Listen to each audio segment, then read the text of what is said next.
E aí galera, tudo bom? Aqui é o Kazuma. Bora pro vídeo. Continuamos com a despedida das bruxas da Ilha Adormecida. Lotus encara o presente e diz que não é educado abri-lo na frente de quem o deu. Mel pergunta se isso era um espartilho. Holland a corrige, dizendo que é um cachecol, que serve para proteger do vento. Lotus fica animada e diz que é bem quentinho. Mel pergunta se a outra caixa é o segundo presente e Holland concorda. A garota fica encantada e pergunta o que era aquilo. Ao olhar para o objeto, diz que consegue ver seu próprio rosto claramente. Tilly diz que admite que este é um lugar ótimo para ficar, pois o sistema de encanamento e os quartos são confortáveis, e é difícil acreditar que ele só levou um ano para transformar esse monte de lama em um lugar assim. Holland tenta persuadi-la perguntando se ela se arrepende de mandar as bruxas para a vila. Tilly pergunta por que faria isso, pois não tinha como se arrepender de algo que torna a vida melhor. Além disso, ela também é uma bruxa. Holland pergunta se ela tem certeza de se juntar à missão de resgate da Torre de Pedra, pois, mesmo sendo uma extraordinária, as suas habilidades não eram de combate.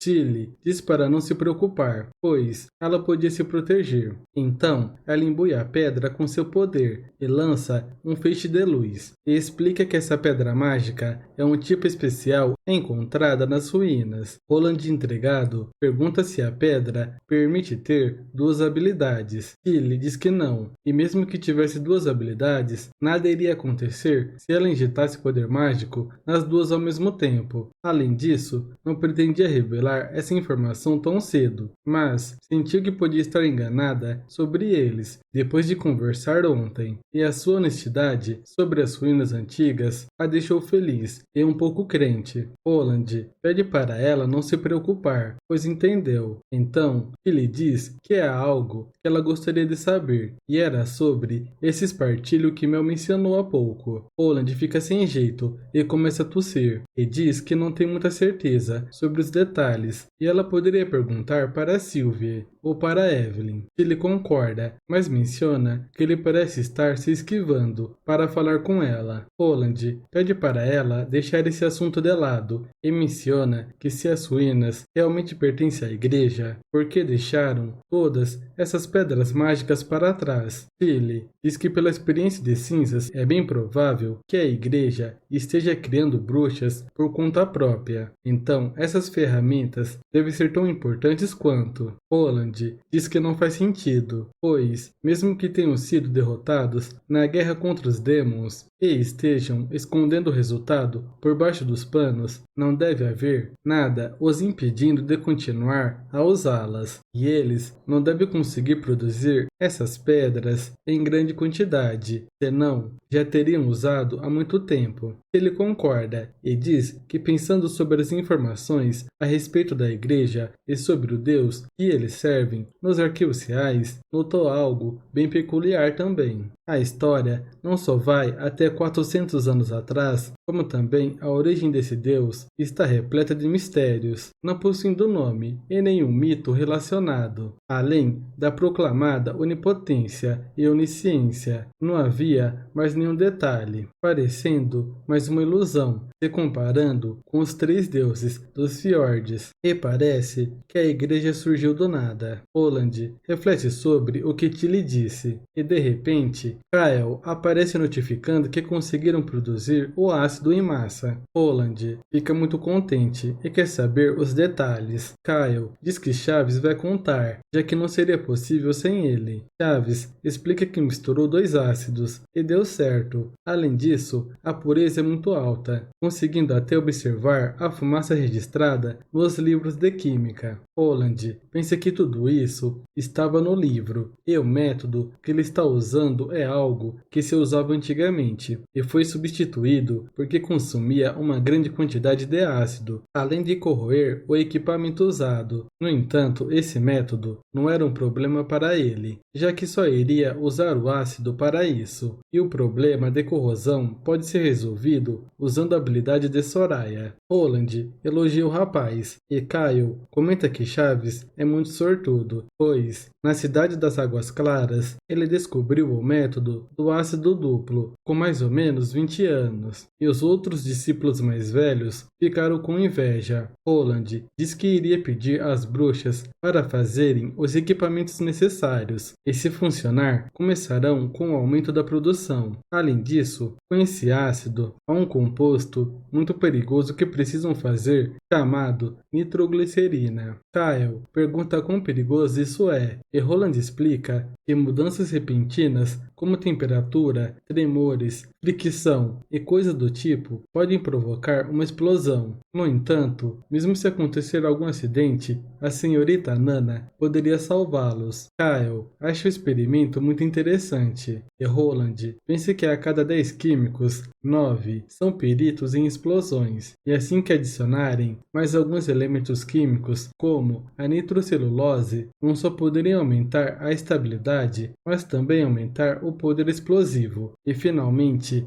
ter o componente principal dessa arte em mãos. Em outro lugar, andando pela vila, Andrea pergunta se aqueles rapazes não estão com frio, e o que Roland ofereceu para eles aceitarem trabalhar no inverno. Cinzas diz que eles estão no meio do outono e que ela nem consegue diferenciar as estações. Então Andrea diz que está falando de forma relativa e que o clima de agora não é tão diferente do inverno e bárbaros não entenderiam. Sylvie pede para elas não brigarem e a resposta é simples: os aldeões não querem trabalhar no inverno porque aumenta o gasto de energia. Assim, eles têm fome e têm a chance de adormecerem. Mas aqui os preços são baixos. Além disso, há um grande estoque de lenha e a senhorita Lírio pode tratar suas doenças. Então é por isso que estão dispostos a trabalhar mesmo nessas condições. Afinal, um dia a mais de trabalho significa um dia a mais de salário. Andrea diz que consegue entender o estoque de lenha, mas o preço baixo da comida, como é possível? Pois sua família já fez negócios com comida também, e os nobres mercadores sempre aumentam os preços nas alturas, toda vez que um desastre natural provoca uma safra ruim. Sylvie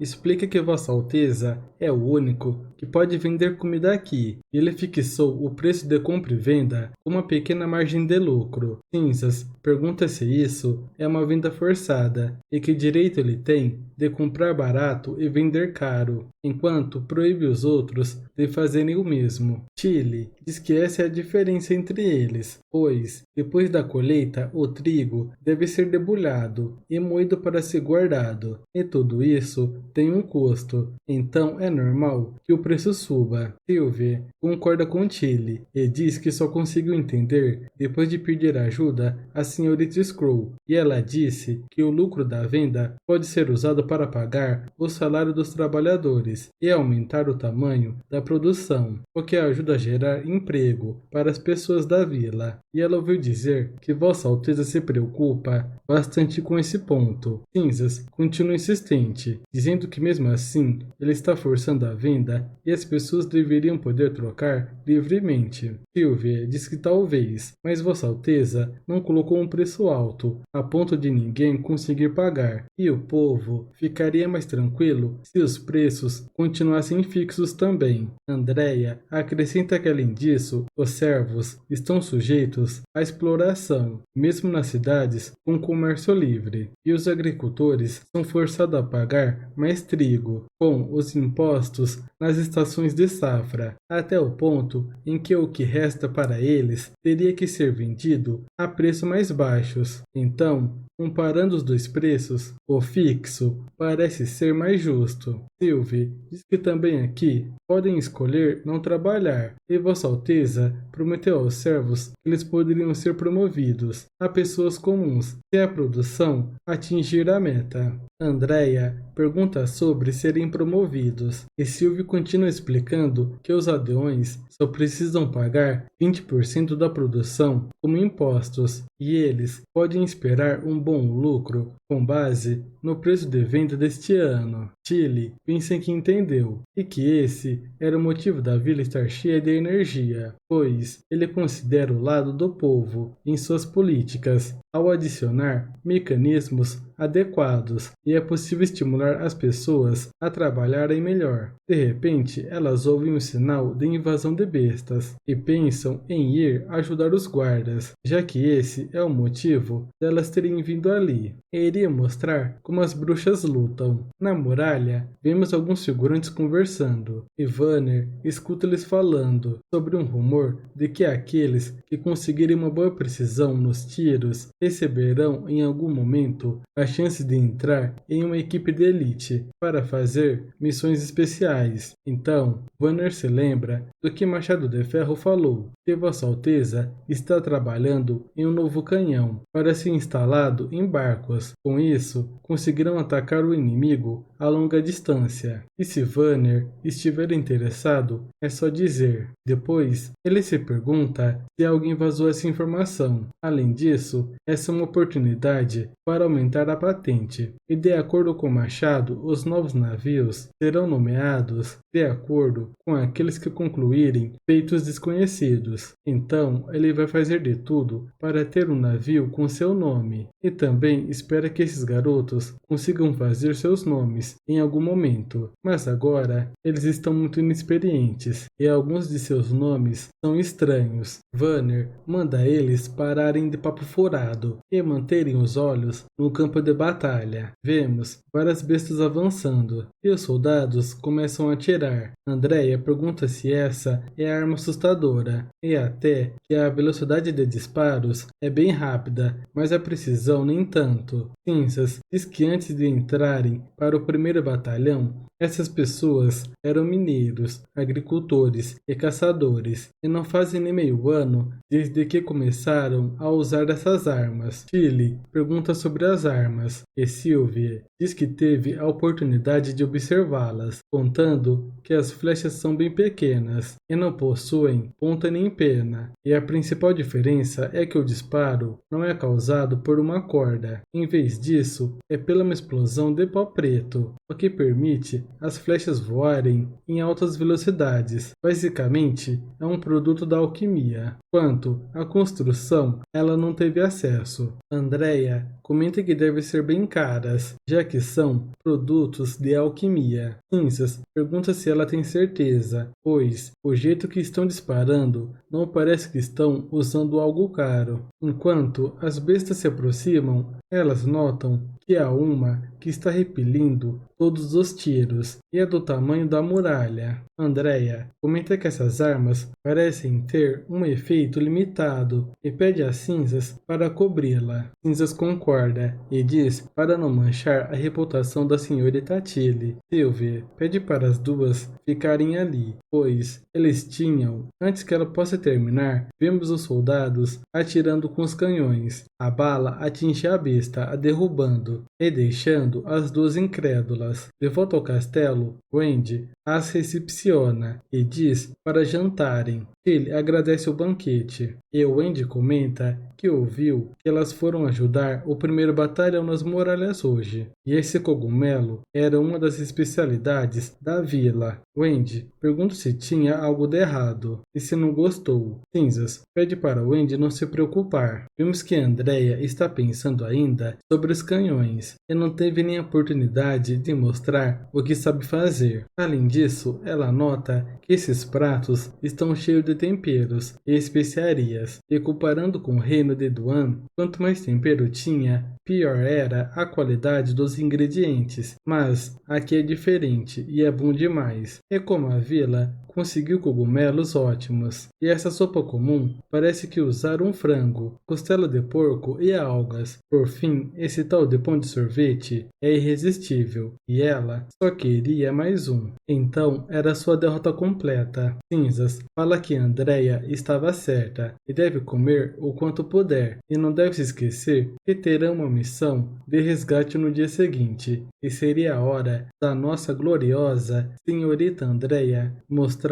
do que ela é realmente capaz. Andrea diz para apenas ver. No dia seguinte, os aldeões observam o balão. Os soldados cumprimentam Relâmpago e Meg. Tilly comenta que elas parecem ser bem populares no exército. Relâmpago diz que normalmente Vossa Alteza pede para ela comandar a equipe de artilharia. Tilly pensa que era como esperado da filha dele e nasceu para voar livremente no vasto céu azul. Além disso, Trovão deve ter pensado que sua filha poderia viver em paz, longe do perigo, mas ela nasceu para ser uma exploradora e um dia ela pode ultrapassá-lo, e tudo o que pode fazer agora é protegê-la. Chave diz que é bem lindo e é sua primeira vez vendo a região oeste coberta de neve. Wendy pergunta se ela é uma bruxa do oeste e a menina concorda, dizendo que sua região natal são os penhascos do dragão, perto do sul, e raramente neva, e ela só resolveu se juntar às outras bruxas no Porto das Águas Claras depois que a princesa Tilly contou sobre o plano de desenvolvimento da Ilha Adormecida. Wendy diz que Vossa Alteza sempre se lamentou a falta de resposta ao chamado, e mesmo que a Associação das Bruxas tenha se estabelecido na Vila da Fronteira. Agora, ela entende que havia alguém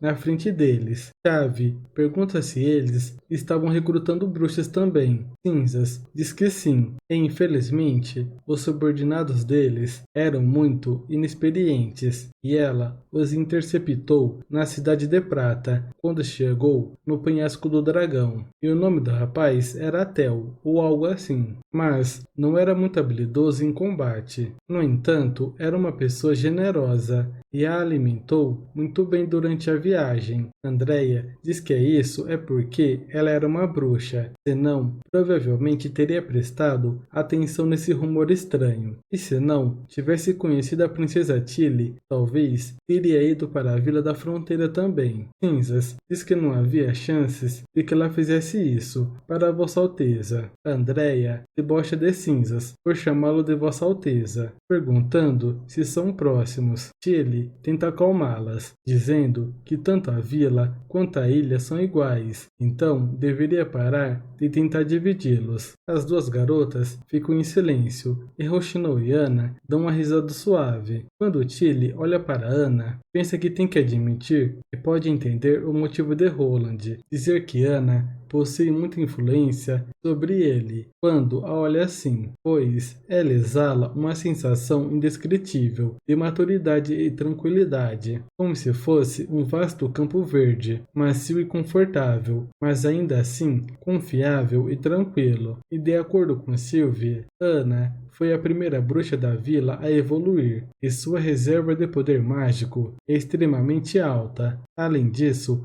ela foi a primeira a terminar de ler o livro Fundamentos Teóricos da Ciência Natural. Então, se elas pudessem se sentar em frente de uma lareira e discutir o conhecimento daquele livro durante este inverno, tinha certeza que seria uma memória boa. Então, vemos Relâmpago preocupada, perguntando o que está acontecendo e que a Torre de Pedra desapareceu e que ela estava ali. E Meg viu também. Tilly comenta que é um buraco enorme e pede a Sylvie para checar o que tem dentro do buraco. A garota diz que parece ter um monstro minhoca e está indo em direção noroeste, e as ruínas estão no estômago dele. Cinzas pergunta se está no estômago, e Sylvie concorda, continuando a dizer que viu a Torre de Pedra e o caixão de gelo que elas disseram. Tilly pensa por alguns instantes e pergunta se além da minhoca tinha algo a mais, como demons ou algo do tipo. Sylvie diz que tem algumas bestas, mas parecem estar mortas dentro do estômago. Então Tilly diz para pousarem e se dividirem em dois times. Um ficaria de guarda do lado de fora e o outro a seguiria dentro do buraco, pois elas iriam matar a seminhoca e pegar o caixão de gelo de volta. E assim acabamos a parte 40. Quem puder, deixa um like e um comentário. E se gostou do vídeo, aproveite e se inscreva para não perder os próximos resumos. Até o próximo vídeo.